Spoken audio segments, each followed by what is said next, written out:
नमस्कार। आइए अगले कुछ मिनटों में मिलकर समझते हैं भारतीय शेयर बाजार की दुनिया को। मकसद बिल्कुल सिंपल है, इसके सबसे जरूरी कॉन्सेप्ट्स को आसान भाषा में जानना। तो चलिए शुरू करते हैं। Nifty, SEBI, bull market, bear market, सुनने में कितने भारी लगते हैं ना ये शब्द।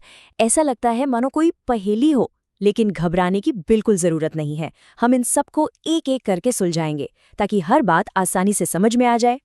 तो बाजार को समझने के लिए सबसे पहले क्या समझना जरूरी है? इसकी सबसे बुनियादी चीज, और वो है ट्रेडिंग। असल में यही वो एक्शन है जिस पर पूरा बाजार टिका हुआ है। तो ये ट्रेडिंग है क्या भला? देखिए, सीधा सा मतलब है कम समय के अंदर किसी चीज को खरीदना और फिर बेच देना। फंडा बहुत सिंपल है, सस्ते में खरीदो और जैसे ही दाम बढ़े महंगे में बेच दो। सारा खेल टाइमिंग और कीमत का है। और ये सब क्यों किया जाता है? एक ही मकसद है, प्रॉफिट कमाना, यानी कि मुनाफा बनाना। इस खरीद बिक्री के पीछे की असली वजह ही यही है। तो याद रखने वाली बात यह है कि ट्रेडिंग का अल्टीमेट गोल प्रॉफिट कमाना ही होता है। ठीक है, तो ट्रेडिंग क्या है ये तो समझ आ गया, पर सवाल ये है कि ये सब होता कहाँ है? इसके लिए कोई एक तय जगह तो होगी ना।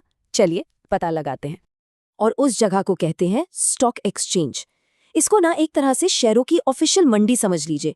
जैसे सब्जियों के लिए सब्जी मंडी होती है, वैसे ही शेयरों के लिए स्टॉक एक्सचेंज। यहीं पर खरीदार और बेचने वाले एक सिस्टम के तहत मिलते हैं। अब भारत में दो बड़े खिलाड़ी हैं। एक है एनएसई यानी नेशनल स्टॉक एक्सचेंज, ये सबसे बड़ा है, मतलब सबसे ज्यादा खरीद बिक्री यहीं होती है। और दूसरा है बीएसई, बॉम्बे स्टॉक एक्सचेंज। ये सबसे पुराना है, सिर्फ भारत का ही नहीं बल्कि पूरे एशिया का सबसे पुराना स्टॉक एक्सचेंज। जैसे हम सबका मूड होता है कभी अच्छा कभी बुरा, वैसे ही शेयर बाजार का भी अपना एक मिजाज होता है, एक ओवरऑल सेंटिमेंट होता है। और इस मिजाज को समझने के लिए दो बड़े मजेदार जानवरों का इस्तेमाल होता है, बुल्स और बेयर्स।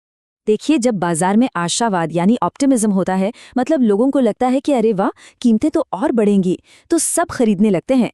इससे बाजार ऊपर जाता है। इसे कहते हैं बुल मार्केट। और इसका ठीक उल्टा, जब निराशा होती है, डर होता है कि कीमतें गिरेंगी, तो लोग धड़ाधड़ बेचने लगते हैं। इससे बाजार नीचे आता है और ये कहलाता है बेयर मार्केट। तो ठीक है, हमने बेसिक समझ लिया, बाजार का मूड भी जान लिया। अब आते हैं कुछ प्रैक्टिकल बातों पर कि भाई इस खेल के नियम क्या हैं और इसमें उतरने के लिए क्या-क्या सामान चाहिए। इसको एक आसान उदाहरण से पकड़ते हैं। सोचिए, कोई भी खेल हो, क्रिकेट हो, फुटबॉल हो, उसे सही से चलाने के लिए एक रेफरी या अंपायर तो चाहिए ही ना, ताकि सब नियम से चलें। बस यही लॉजिक यहाँ भी लगता है। और भारतीय शेयर बाजार में वो रेफरी है सेबी। सेबी का काम है ये देखना कि सब कुछ फेयर तरीके से हो, कोई चीटिंग ना हो और जो लोग पैसा लगा रहे हैं उनके साथ कोई धोखाधड़ी ना हो पाए। मतलब ये पूरे सिस्टम पर नजर रखती है। तो अब सवाल ये उठता है कि अगर किसी को ट्रेडिंग शुरू करनी हो तो उसे क्या चाहिए, क्या क्या ज़रूरतें हैं? हाँ, कुछ खास तरह के अकाउंट्स की ज़रूरत पड़ती हैं। मेनली दो तरह के अकाउंट्स चाहिए। पहला है डीमैट अकाउंट। इसे एक डिजिटल तिजोरी की तरह समझे, जहां खरीदे हुए शेयर एकदम सेफ रहते हैं। और दूसरा है ट्रेडिंग अकाउंट। ये वो अकाउंट है जिसका इस्तेमाल करके असल में खरीद बिक्री के ऑर्डर दिए जाते हैं।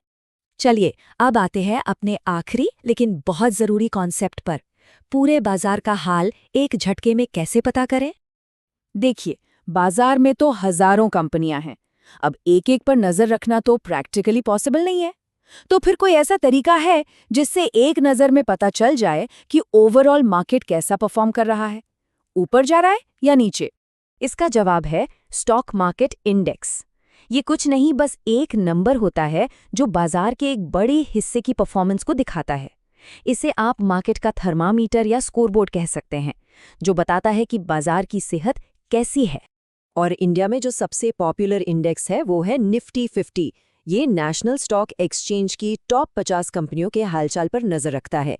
तो जब भी कोई कहता है ना कि आज मार्केट ऊपर गया, तो ज्यादातर समय वो निफ्टी 50 की ही बात कर रहा होता है। तो बस यही है शेयर बाजार के कुछ सबसे बुनियादी नियम। ट्रेडिंग क्या है, कहाँ होती है, इसका रेफरी कौन है और इसका स्कोर कैसे देखते हैं। इन बेसिक्स को समझना ही सबसे पहला और सबसे जरूरी कदम है। अब सवाल ये है कि इस जानकारी के साथ आगे का रास्ता क्या है।